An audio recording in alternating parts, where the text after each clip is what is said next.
여러분 잘들 치셨나요? 자, 이제 마지막 시간 사업소득 과세체계에 대해서 살펴보도록 하죠. 자, 사업소득 금액은 원칙적으로 이 종합소득 과세표준에서 합산해서 기본세율로, 즉 종합과세하는 게 원칙입니다. 자, 그래서 분리과세되는 소득은 존재하지 않죠. 자, 다만 예외적으로 주택 임대 수입이 2천만 원 이하인 경우에만 분리과세를 인정을 합니다. 자, 그리고 대부분의 사업소득에 대해서도 원천징수도 인정하지 않습니다. 원천징수도 하지 않죠. 자, 다만 다음의 용역, 이 두 가지 용역에 대해서는 원천징수 대상이 되는데요. 자, 이 원천징수 대상이 되는 사업소득을 바로 원천징수 대상 사업소득이라고 얘기를 하는 겁니다. 자, 첫 번째 의료보건 용역이 있는데, 자, 이 의료보건 용역이라는 것은 무엇이냐? 자, 여러분들이 아파서 동네 병원, 동네 의원 있죠. 동네 의원에 가서 진료를 받으면 진료비를 얼마 안 낼 겁니다. 적게 내죠. 진료비를 얼마 안 내지만 그 진료비를 얼마 안 내는 것에 대해서 우리 건강보험이 적용이 돼서 누가 부담을 하냐? 바로 국민건강보험공단이 지급을 해주는 거죠. 자, 그러면 국민건강보험공단이 이렇게 동네 의료원 의사에게 이 진료비를 지급할 때 그 진료비를 지급 금액의 일정 금액을 소득세로 원천징수해서 국민건강보험공단이 미리 세무서에 소득세를 납부를 하고 그 잔액 진료비에서 원천징수세액을 차감한 나머지 잔액에 대해서만 지급을 하는 겁니다. 자, 그리고 이제 저술가라든지 작곡가 등 일정한 자가 직업상 제공하는 인적 용역, 접대부라든지 뭐 댄서 이런 뭐 용역은 제외를 하는 거죠. 뭐 접대부, 댄서 이런 것들은 사업소득으로 과세가 이루어지는 거고, 자, 이렇게 저술가라든지 작곡가 등 일정한 자가 직업상 제공하는 인적 용역에 대해서도 그 소득 금액을 지급하는 자가 원천징수해서 납부할 의무가 있는 겁니다. 자, 그러면 인적 용역이 무엇이냐? 바로 이 원천징수 대상 인적 용역에 대한 사업소득이 뭐냐? 바로 개인이 물적시설입니다. 자, 물적시설이라는 것은 어떤 뭐 건축물에 대한 뭐 임차라든지 어떤 건축물이라든지 이런 물적시설이 없이 근로자를 고용하지 않습니다. 근로자를 고용하지 않고 개인이 독립적 자격으로 용역을 공급하고 대가를 받는 이런 다음의 인적 용역은 원천징수 대상 사업소득에 해당이 된다는 거죠. 자, 그래서 뭐 저술가라든지 서화가라든지 뭐 조각가라든지 작곡가, 음악가, 자, 이러한 유사한 용역에 대해서 용역을 제공하고 받는 대가, 자, 이러한 용역에 대해서는 원천징수를 해야 되는 거죠. 자, 그 다음에 직업운동가라든지 뭐 기수, 경마장에 가면 말 타는 기수라든지, 자, 이런 심판, 이런 것들의 용역을 제공하고 받는 대가, 이것도 사업소득으로서 원천징수 의무가 있는 겁니다. 자, 그리고 보험가입자의 모집, 자, 보험설계사라고 얘기를 하죠. 보험가입자의 모집, 보험설계사라든지 뭐 저축의 장려 또는 뭐 금융기관 저축을 장려한다든지 또는 뭐 대출을 중개한다든지, 자, 이런 것들을 하고 실적에 따라서 보험회사라든지 금융기관으로부터 받는 수당, 자, 이러한 것들은 바로 원천징수 대상 소득이 되는 겁니다. 자, 그래서 보험회사가 보험설계사의 실적에 따라서 대가를 지급할 때 바로 사업소득으로 지급을 하고 원천징수해서 일정 소득세는 납부를 하고 잔액만 지급을 하는 겁니다. 자, 그리고 뭐 고용관계 없이 고용관계 없는 사람이 다수인에게 뭐 강연을 함으로써 강연료라든지 강사료 등의 대가를 받는 용역도 바로 원천징수 대상 사업 소득이 되는 겁니다. 자, 그리고 개인이 어떤 일의 성과에 따라서 수당이나 이와 유사한 성질의 대가를 받는 용역, 자, 이것도 원천징수 대상 사업 소득이 되는 거죠. 자, 그러면 이 소득세법에서는 바로 소득 구분이 매우 중요합니다. 왜냐하면 각 소득세법의 이 소득 구분이 중요한 이유는 어떤 소득에 따라서 과세 체계가 달라지고 소득에 따라서 필요경비라든지 필요경비의 범위가 달라지기 때문에 소득 금액은 구분하는 게 가장 중요하죠. 이 소득이 근로소득인지 사업소득인지 기타 소득인지 구분하는 게 매우 중요합니다. 자, 그래서 고용관계 없이 독립된 자격으로 인적 용역을 제공하는 경우에는 인적 용역 소득으로서 사업소득으로 보는데, 고용관계에 따라서 근로를 제공하고 받는 대가가 있다. 그것은 근로소득에 해당이 되는 겁니다. 자, 그리고 전문적인 지식을 가진 자가 고용관계 없이 독립적인 지위에서 계속 반복적으로 당해 지식을 활용해서 용역을 제공하고 그 대가를 받는 경우에는 사업소득이 되는 거고, 자, 계속 반복적이 아닌 어쩌다가 일시적으로 용역을 제공하고 받는 대가다. 일시적으로 인적 용역을 제공하고 받는 대가다. 그러면 기타 소득으로 구분을 하는 겁니다. 자, 그리고 연예인 또는 이 직업운동 선수들이 받는 이 전속계약금은 사업소득으로 보고 있는 겁니다. 자, 예전에는 이 연예인들, 특히 연예인들이라든지 뭐 축구선수 이런 연예인들이 전속계약금을 받게 되면 전속계약금에 대해서 기타소득으로 신고를 한 겁니다.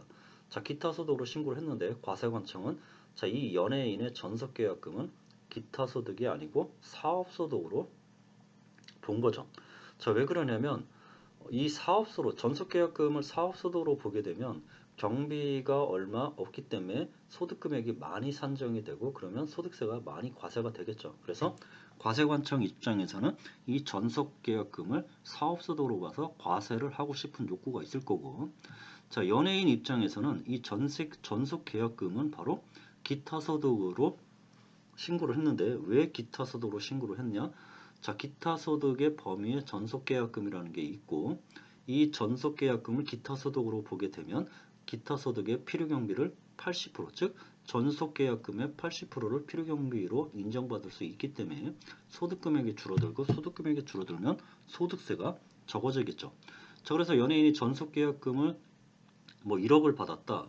그러면 기타 소득으로 가게 되면 1억의 80%가 필요경비로 인정이 되기 때문에 1억의 80%인 8천만 원은 경비고 1억 원에서 8천만 원 필요경비 빼면 2천만 원이 사업소득 금액이 되는 거고 그 2천만 원에 대해서 소득세를 내면 되는 겁니다.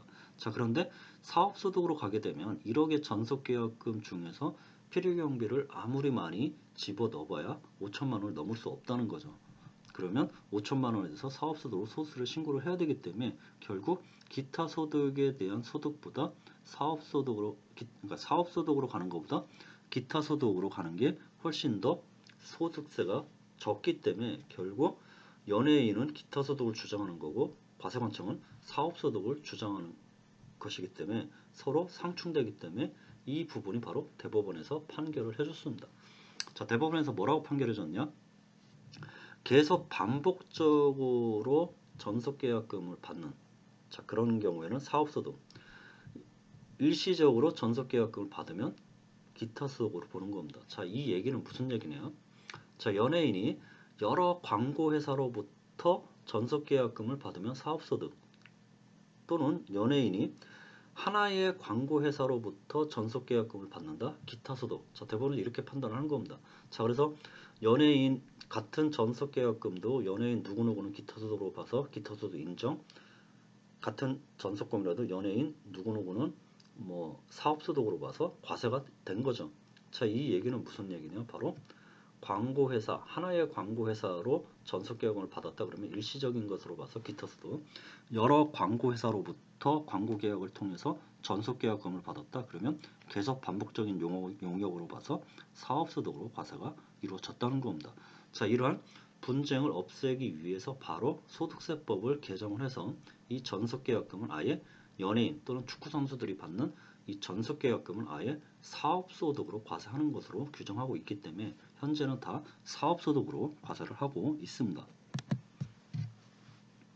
자, 그러면 이 원천징수 대상 소득, 즉 원천징수 대상 소득은 뭐 이자 배당 소득, 뭐 기타 소득, 근로소득, 뭐 여러 가지가 있는데, 자, 이런 우리 첫 시간에 배웠듯이 이런 원천징수 대상 소득을 지급하는 자는 개인인지 법인인지 또는 사업자인지 비사업자인지 여부와 관계없이 무조건 원천징수에서 납부해야 하는 의무를 지는 것이 원칙입니다. 자, 그런데 중요한 개념이 나오는데 바로 이 원천징수 대상 사업소득은 바로 다음에 어느 하나에 해당하는 자에 대해서만 원천징수 의무가 있다는 겁니다. 즉 사업자라든지 법인 또는 국가에 대해서만 원천징수 대상 사업소득을 지급할 때 원천징수를 하라는 겁니다. 즉 사업자가 아니고 법인이 아닌, 즉 국가가 아닌 일반 개인이 원천징수 대상 사업소득 금액을 지급했다 원천징수 의무가 없다는 거죠. 자, 그런데 사업자도 아니고 법인도 아닌 일반 개인이 이런 원천징수 대상 사업소득이 아닌 뭐 비영업대금 이익이라든지 뭐 기타 소득을 지급을 했다 반드시 원천징수를 해야 되는 겁니다. 자, 그런데 이 원천징수 대상 사업소득을 지급하는 경우는 바로 사업자와 반드시 사업자만 법인만 바로 원천징수 의무가 부여되어 있기 때문에 이러한 사업자도 아니고 법인도 아니고 국가도 아닌 일반 개인이 원천징수 대상 사업소득 금액을 지급한다 그러면 바로 원천징수 의무가 없는 겁니다. 자, 그러면 이 원천징수 대상 사업소득을 지급하는 자의 원천징수 의무가 부여되는 사업자는 뭐냐? 바로 사업소득이 있는 자가 원천징수 대상 사업소득금을 지급하는 경우 원천징수 의무가 있다는 겁니다. 자, 그리고 법인세 납세 의무자라든지 국가라든지 지방자치단체가 원천징수 대상 사업소득을 지급하는 경우에는 바로 원천징수 의무가 부여되는 거죠. 자, 그래서 국민건강보험공단은 뭐 국가나 지방자치단체는 아니지만 국민건강보험공단도 법인이고, 자, 이런 국민건강보험공단이 진료비를 지급할 때 의료보건용역에 대한 진료비를 지급할 때 그 진료비 중 일정 금액을 원천징수해서 즉 의사에게 지급하는 진료비는 바로 원천징수 대상 사업소득이기 때문에 일정 부분 소득세를 원천징수해서 납부해야 될 의무가 있는 겁니다. 자, 그러면 원천징수 의무자가 즉 사업자나 법인이 원천징수 대상 사업소득 금액을 지급하는 경우에는 바로 지급금액의 3.3%를 원천징수를 합니다. 즉 1,000만 원을 지급한다 그러면 1,000만 원의 3%인 30만 원을 원천징수해야 되는 거죠. 자, 여기에 지방소득세로 10% 해서 3만 원 원천징수해서 33만 원을 원천징수해야 되는 거죠. 자, 그래서 이 원천징수 의무자가 원천징수 대상 사업소득을 지급하는 경우에는 지급금액의 3%를 소득세로 원천징수하고 여기에 10%인 0.3%를 지방소득세로 원천징수를 하기 때문에 결국 3.3%의 원천징수 의무가 부여된 겁니다. 자, 그래서 1,000만 원, 뭐 예를 들어서 뭐 국민건강보험공단이 뭐 동네 의료원에게 의사에게 1,000만 원을 지급을 한다. 진료비로 1,000만 원을 지급한다. 자, 그랬을 때 그 진료비 1,000만 원 중 3.3%, 자, 3.3%에 해당하는 33만 원을 원천징수해서 자, 30만 원은 그 다음 징수일이 속하는 그 다음 달 10일까지 원천징수 관할 세무서에 30만 원을 내야 되고 3만 원은 바로 시군구청에 그 다음 달 10일까지 시군구청에 납부를 하면 되는 거죠. 자, 그래서 예를 들어서 뭐 법인이 원천징수 대상 사업소득 1,000만 원을 지급한다 그러면 1,000만 원 곱하기 3%에서 30만 원을 원천징수해서 납부를 해야 되는 겁니다.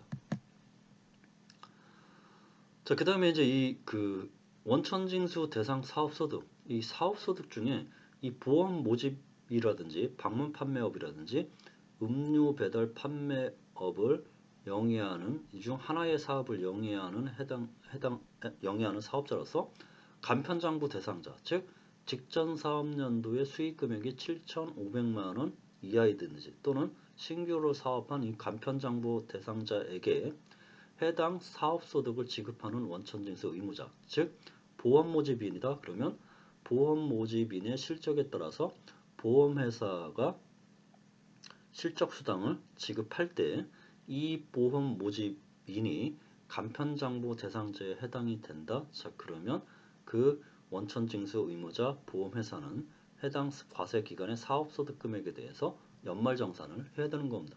자, 그래서 다음에 어느 하나에 해당하는 사업자로서 간편장부 대상자 이 세 가지 사업자 즉 보험 모집업, 방문 판매업, 음료 배달 판매업 이 세 가지 중 하나를 영위하는 사업자로서 이 사업자가 간편장부 대상자에 해당되고 이 간편장부 해당하는 이 사업자에게 사업소득을 지급하는 경우는 그 원천징수 의무자는 바로 해당 과세기간의 사업소득 금액에 대해서 연말정산을 해야 되는 겁니다. 자, 그래서 어떠한 사업자냐? 바로 독립된 자격으로 보험가입자의 모집 및 이에 부수되는 용역을 제공하고 그 실적에 따라 받는 모집수당 등을 받는 사업자 보험모집이 방문 판매업자를 대신해서 방문 판매업을 수행하고 그 실적에 따라서 받는 판매수당 또는 독립된 자격으로 일반 소비자를 대상으로 해서 사업장을 개설하지 않고 음료품을 배달하는 계약 배달 판매 용역에 제공하고 판매 실적에 따라 받는 판매수당 즉 음료 배달 판매원이죠. 그래서 보험 모집이 방문 판매업, 의료 배달 판매업 중 하나의 사업자로서 예를 들어서 보험 모집인이다 그러면 보험 모집인으로서 이 보험 모집인이 간편장부 대상자 즉 신규로 사업을 개시했거나 직전년도 수익금액이 7,500만원 미만에 해당돼서 간편장부 대상자에 해당이 된다. 자, 그러면 이 보험회사는 이 보험 모집인에게 실적에 따른 수당을 지급할 때 3.3%로 원천징수를 해서 원천징수를 세액을 그 다음 달 10일까지 납부를 해야 되고 그거 외에 바로 그 과세기간의 사업소득 금액에 대해서 또 연말정산을 해야 된다는 겁니다.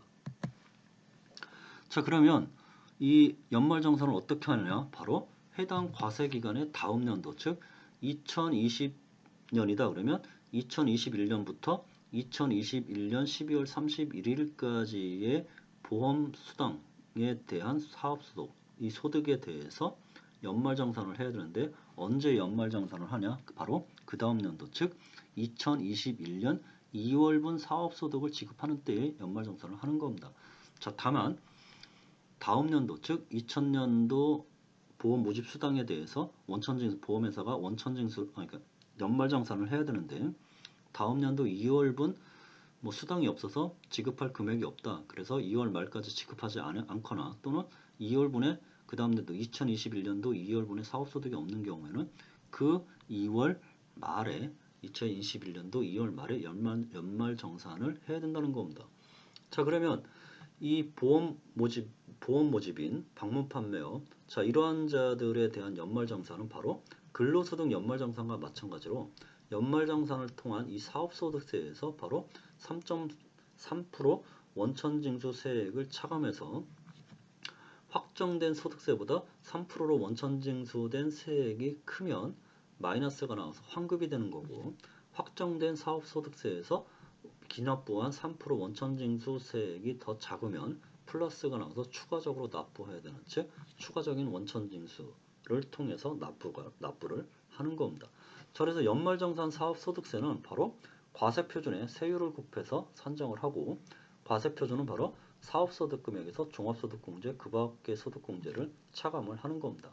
자, 그러면 이 사업소득금액은 바로 해당 과세기간 즉 2020년이다 그러면 2020년 1월 1일부터 12월 31일까지 보험설계사가 벌어들인 보험 모집수당 수익금액에 바로 이 연말정산 사업소득의 소득률 즉 단순경비율을 곱하는 겁니다. 단순경비율 즉 1 단순경비율을 하게 되면 사업소득 금액이 산정이 되는 거죠. 그래서 이 사업소득 금액은 바로 해당 과세기간에 지급한 수익금액 곱하기 바로 1 단순경비율을 하게 되면 바로 사업소득 금액이 산정이 되는 거죠. 자, 그래서 사례를 보면 단순경비율 적용 대상자로서 연간 수익금액이 4,500만 원인 이 보험 모집인의 연말정산 사업소득 금액은 얼마냐? 자, 바로 이렇게 계산이 되는 거죠. 4천만 원. 자, 기본율 4천만 원까지는 77.6%를 단순경비를 적용받고 4천만 원 초과분에 대해서는 68.6%의 단순경비를 적용받습니다.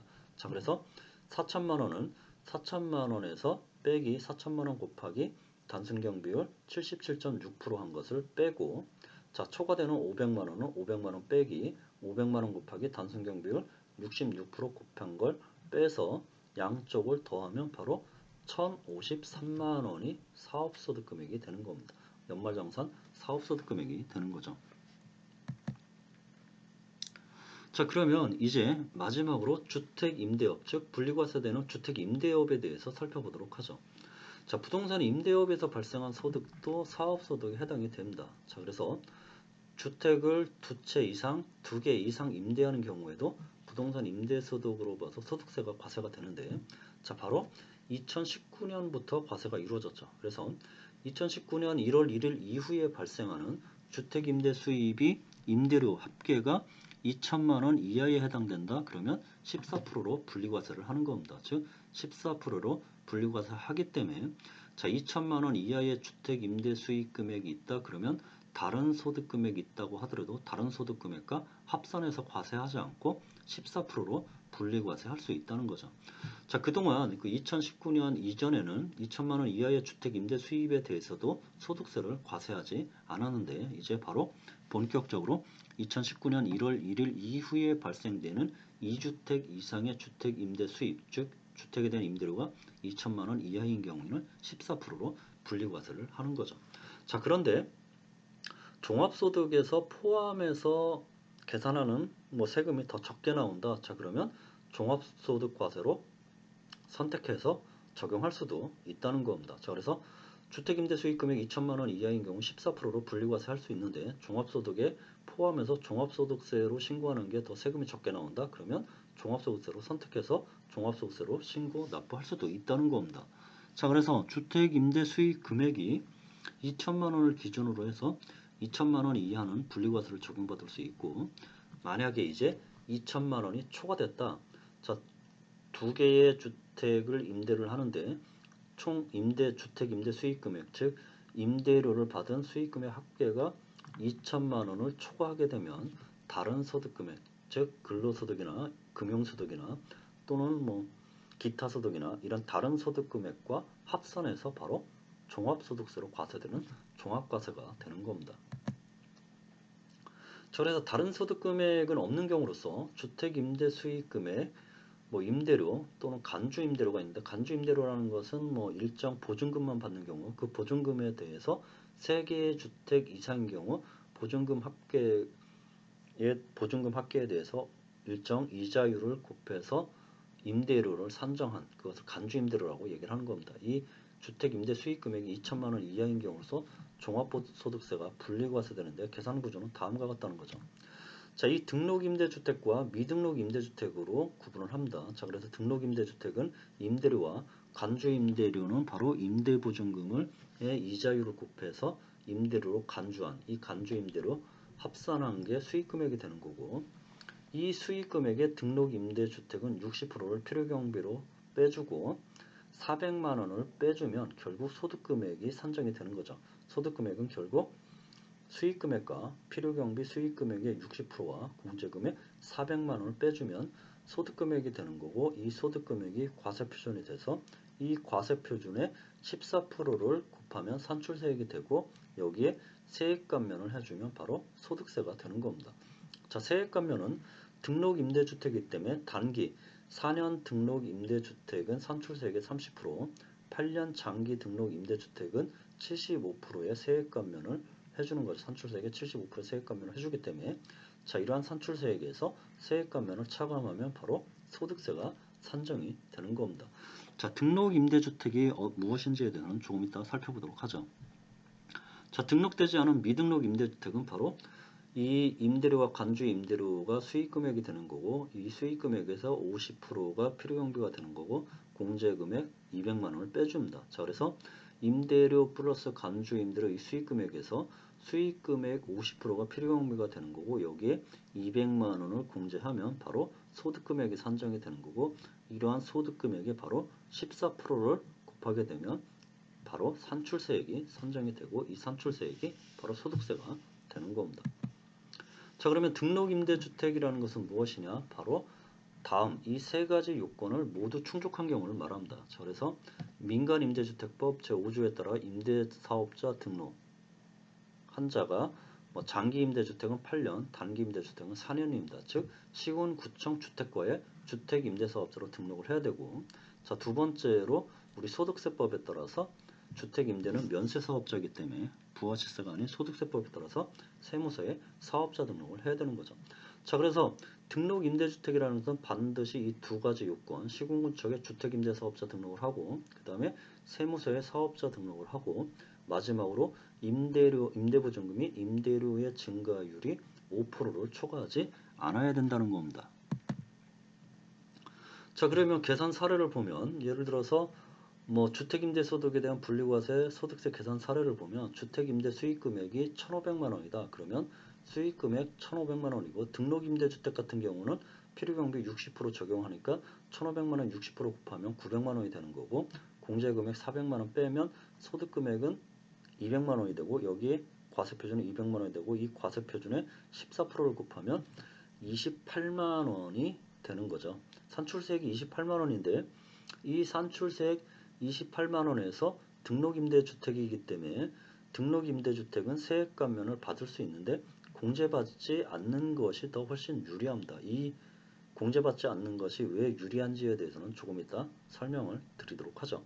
자, 그러면 소득세는 28만 원이 되는 거고, 자, 미등록임대주택 즉 구청의 주택임대사업자 등록, 세무서의 사업자 등록 안 한 경우, 자, 이런 경우 미등록임대주택인데, 자, 미등록임대주택은 수익금액이 1,500만 원이고 여기에 50%를 필요경비로 인정이 되기 때문에 1,500만 원 곱하기 50% 하면 필요경비가 750만 원이 되고 여기에 공제금액 200만 원이죠. 자, 그러면 수익금액 1,500만 원에 필요경비 750만 원, 공제금액 200만 원 빼면 550만 원이 되는 거고 이 550만 원이 바로 과세표준이 되고 이 550만 원에 14%의 세율을 곱하면 77만 원이 되는 거고 그러면 소득세가 77만 원으로서 분리, 즉 주택임대수익금액 2천만 원 이하이기 때문에 등록임대주택 28만 원, 미등록임대주택 77만 원은 분리과세로 납세 의무가 종결이 되는 겁니다.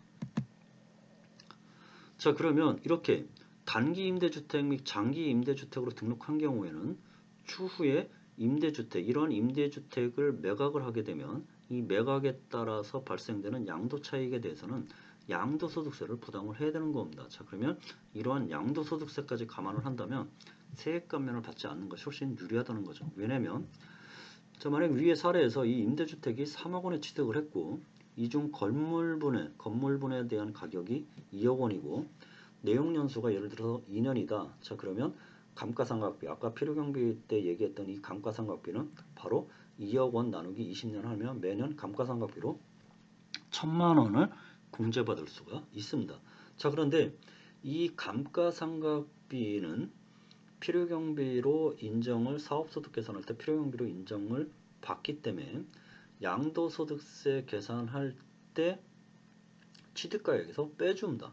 자, 그래서 3억 원이 취득가액이 되는 게 아니라 이 감가상각비 1,000만 원을 빼주기 때문에 매각할 때 양도소득세 계산할 때는 취득가액이 3억 원이 아니라 바로 1,000만 원을 뺀 2억 9천만 원이 취득가액이 되는 거죠. 자, 그러면 장기 임대주택으로 등록했다면 28만 원에 75%는 21만 원, 즉 28만 원에 75%를 세액 감면 받을 수 있기 때문에 21만 원의 종합소득세를 절약할 수 있습니다. 자, 그런데 추후 이 임대주택을 양도하는 경우에는 바로 1,000만 원의 경비를 인정받을 수가 없는 거죠. 자, 이 얘기가 무슨 얘기냐? 이렇게 감가상각비로 계산하지 않고 감가상각비로 계산하지 않고 사업소득 계산할 때 필요경비로 인정받지 않았다고 하더라도 이렇게 세액감면, 즉 세액감면 받는 경우에는 이 세액감면 받은 경우에는 바로 감가상각을 한 것으로 의제해버립니다. 자, 그러면 감가상각을 한 것으로 의제해버리게 되면 감가상각비가 계산된 것으로 간주되기 때문에 감가상각비로 계산된 것으로 간주된 금액에 대해서는 바로 양도소득 금액 계산할 때 취득가액에서 빼주기 때문에 그 취득가액에서 빼주기 때문에 결국 취득가액은 3억이 되는 게 아니라 2억 9천만 원이 되는 거고 이 1,000만 원을 경비로 인정받을 수 없다는 거죠. 자, 그러면 임대주택의 양도차익이 만약에 4천만 원을 가정하면 15%의 세율이 적용되는데 그러면 양도소득세로 얼마를 더 내야 되냐? 바로 1,000만 원의 15%인 150만 원을 양도소득세로 더 납부를 해야 되는 겁니다.